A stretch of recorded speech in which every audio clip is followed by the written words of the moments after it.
bisa dijelaskan untuk kedatangan kita di sini ini laporan apa nih Kak? Jadi terima kasih, kami dalam hal ini bertindak untuk dan atas nama kepentingan klien kami hari ini melaporkan terduga inisial NP. Dalam hal ini hari ini kami melaporkan kurang lebih 6 laporan kami buat karena korban terus waktunya itu berbeda-beda. Jadi hari ini kami buat LP 6 yang diduga jadi korban, jadi kami buat 6 laporan. Apa nih Kak? Jadi terima kasih, kami dalam hal ini bertindak untuk dan atas nama kepentingan klien kami hari ini melaporkan terduga inisial NP. Dalam hal ini hari ini kami melaporkan kurang lebih 6 laporan kami buat karena korban terus waktunya itu berbeda-beda. Jadi hari ini kami buat LP 6 yang diduga jadi korban, jadi kami buat 6 laporan.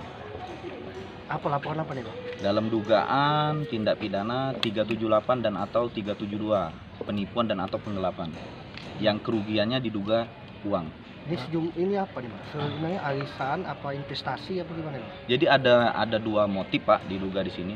Motif pertama itu diduga berbentuk arisan online yang klien kami sudah menyerahkan uangnya atau melaksanakan kewajibannya, tetapi haknya tidak didapat. Yang kedua motifnya ada investasi. Investasi ini ada yang dibilang investasi berbentuk kos-kosan, ada investasi yang tidak disebutkan bentuknya, ada CCTV.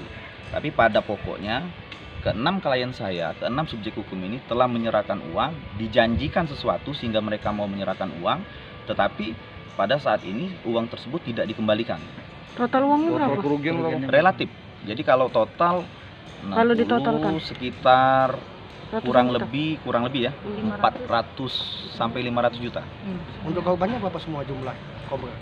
Kalau hari ini 6 LP, 6 korban. Masih bisa dihubungi uangnya itu? Tersangka itu. Variatif Pak. Jadi ada beberapa klien kita yang menghubungi masih ditanggapi, ada yang menghubungi tidak ditanggapi lagi.